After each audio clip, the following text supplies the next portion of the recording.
Hello students, मैं रमेश गोरी। मेरे इस यूट्यूब चैनल पर आप सभी का स्वागत करता हूं। बीएससी थर्ड ईयर फिजिक्स जो हमने स्टार्ट किए हुए हैं उसमें एक नए टॉपिक के साथ में आज हम यहाँ पर प्रेजेंट है। और उस टॉपिक का नाम आप देख सकते हैं, duality of radiation and matter, है ना।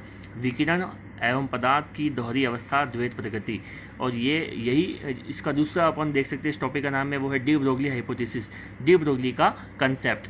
तो उस कंसेप्ट को समझने से पहले सबसे हमें ये जानना होगा कि जब हम बात करते हैं यूनिवर्स की, यूनिवर्स ब्रह्मांड की, तो ब्रह्मांड है ना, ये विकिरण और पदार्थ से मिलकर बना है। Universe is composed bye radiation and matter. हमारे जितने भी जो स्टूडेंट्स हैं जो इंग्लिश मीडियम है उनके लिए भी हमने यहाँ पर सेपरेट जो है अलग से इसको लाइन जो हमने लिखी है ताकि आप लोग यहाँ से भी इसको नोट अच्छे से कर सकते हो, ठीक है। और हिंदी मीडियम वाले हिंदी मीडियम में भी यहाँ से इसको अच्छे से देख सकते हैं। जब हम बात करते हैं, सबसे पहले बात करते हैं अपन इस विकिरण की।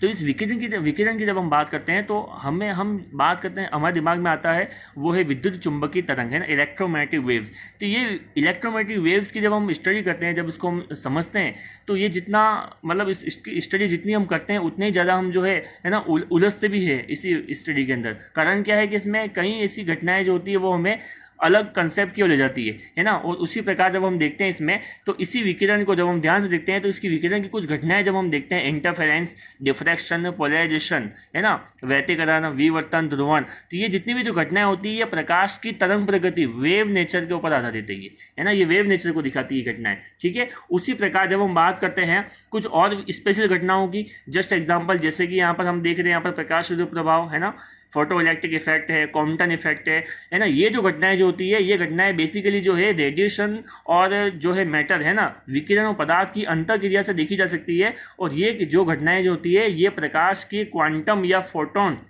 या कण प्रकृति को दर्शाती है। इसका मतलब हमने क्या देखा, विकिरण जो है वहां पर हमें दो घटनाएं देखने को मिली है। कुछ घटनाएं तो वेव नेचर को दिखा रही है ना, इस प्रकार से ये वेव नेचर यहाँ पे देखने को मिला हमें यहाँ पर। और यहाँ पर हमें क्या देखने को मिला, यहाँ पर हमें पार्टिकल नेचर देखने को मिलता है ये। तो इसका मतलब हम कह सकते हैं, है ना, कि कुछ घटनाएं प्रकाश की तरंग प्रकृति को, तो कुछ घटनाएं प्रकाश के विकिरण, है ना, कण प्रकृति को या फोटोन प्रकृति को दर्शाती है। इस प्रकार हम कह सकते हैं कि प्रकाश की कैसी प्रकृति होती है, द्वैत प्रकृति होती है। कौन कौन सी, नंबर 1 वेव नेचर और नंबर 2 जो है फोटोन नेचर। तो यहां पर हम कह सकते हैं कि प्रकाश की द्वैत प्रकृति होती है। तो इस द्वैत प्रकृति के आधार पर डी ब्रोगली ने यह कहा कि जब प्रकाश की द्वैत प्रकृति अगर होती है ना, तो उसी प्रकार एक गतिशील कण की जब हम बात करें, है ना, गतिशील कण की, उसकी भी द्वैत प्रकृति होनी चाहिए। तो इसको समझने के लिए हम यहाँ अब बात करते हैं दूसरा जो कंसेप्ट था, जो ब्रह्मांड जो बना हुआ पदार्थ से। तो जब हम यहाँ पर देखते हैं तो ये ब्रह्मांड जो पदार्थ से बना हुआ है, तो पदार्थ जो है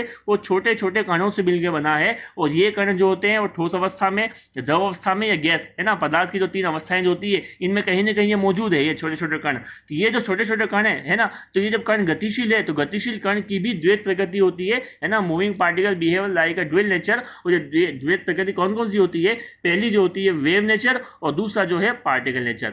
पार्टिकल जो है वो कण जो है वो कण नेचर तो अपना रखेगा, उसका वेव नेचर किस प्रकार से होगा, जब वो गतिशील होगा। तो ये कंसेप्ट जो था वो डी ब्रोगली ने दिया, और डी ब्रोगली ने इस प्रकार से इसको डिफाइन किया कि a wave is associate with every moving particle which is called matter waves और डी ब्रोगली वेव, है ना। डी ब्रोगली के अनुसार प्रत्येक गतिशील पिंड के साथ एक तरंग अवस्था संबंध होती है, और इसी तरंग को क्या नाम दिया गया, द्रव्य तरंग या डी ब्रोगली तरंग। इंग्लिश में कहते हैं इसको मैटर वेव्स और also called de Broglie waves. तो उसका मतलब हम देख सकते हैं यहाँ पर कि जो मैटर है ना, मैटर और मूविंग पार्टिकल, है ना, ये ड्वेल नेचर रखता है, वेव और पार्टिकल।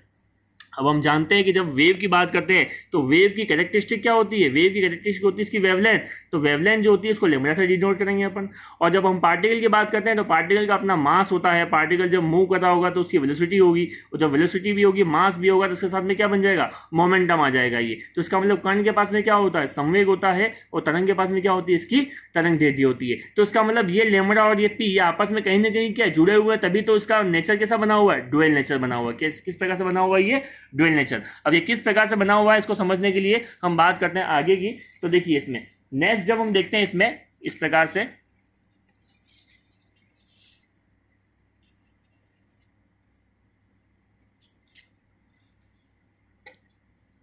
देखिए प्लांक की परिकल्पना के अनुसार जो फोटोन की जो ऊर्जा होती है ई इज इक्वल टू कितना होता है, is equal to h nu, है ना। ये फोटोन की ऊर्जा है, इज इक्वल टू कितनी, एच न्यू। इसको अपन समीकरण नंबर 1 मान लेते हैं। और आइंस्टाइन का जब द्रव्यमान ऊर्जा संबंध हम देखते हैं, है ना, स्पेशल थ्योरी ऑफ रिलेटिविटी से फॉर्मूला में दिमाग में आता है, इज इक्वल टू mc², है ना। तो यहाँ पर ये भी एनर्जी है, ये भी एनर्जी है, तो 1 और 2 से हम यहाँ पर लिख सकते हैं कि एच न्यू बराबर क्या आएगा, mc²। यहाँ से एच न्यू बराबर क्या लिखा हमने, mc², ठीक है। तो यहाँ से देखिए ध्यान से, न्यू इज इक्वल टू क्या होता है, सी अपॉन लैम्बडा। ये रिलेशन होता है, ये फ्रीक्वेंसी, वेलोसिटी और वेवलेंथ के बीच में रिलेशन है। ये आवृत्ति है, ये प्रकाश का वेग सी है और तरंग दैर्घ्य लैम्बडा है ये। तो इस प्रकार जब हम वैल्यू को रखते हैं यहाँ पर, तो ये कितना आएगा, एच सी अपॉन लैम्बडा बराबर mc²। तो एक सी से एक सी क्या होगा, कट गया यहाँ से, तो यहाँ एच अपॉन लैम्बडा बराबर कितना आया, mc।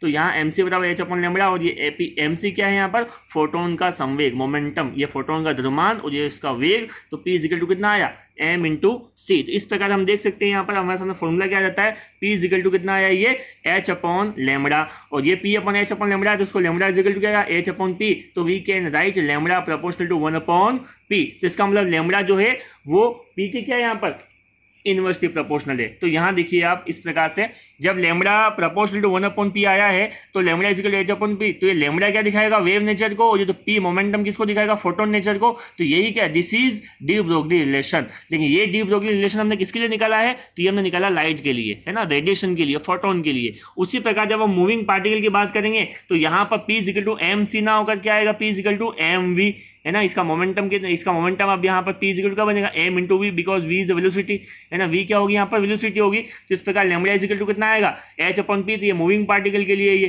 ठीक है। तो फाइनली हम यहाँ पर लिख सकते हैं lambda is equal to h upon mc, ये किसके लिए, रेडिएशन के लिए। और यही lambda is equal to h upon mv लिखते हैं, ये किसके लिए आएगा, गतिशील कण के लिए, मूविंग पार्टिकल के लिए। तो इस प्रकार हम देख सकते हैं कि this is a dual nature of radiation and matter, और यही क्या, यही डी ब्रोगली की अपनी हाइपोथेसिस है। तो ये जो कंसेप्ट था, ये हमने यहाँ पर अच्छे से समझा यहाँ पर डी ब्रोगली का, ठीक है। आने वाले वीडियो में हम उसको और अच्छे से आगे लेके चलेंगे इसके लिए आप हमारे साथ बने रहिए। आई होप आपको अच्छे समझ में आया होगा ये। अगर इसको अच्छे समझ में आ गया तो उसको लाइक करिए, सब्सक्राइब करिए और आगे इसको शेयर करिए। धन्यवाद।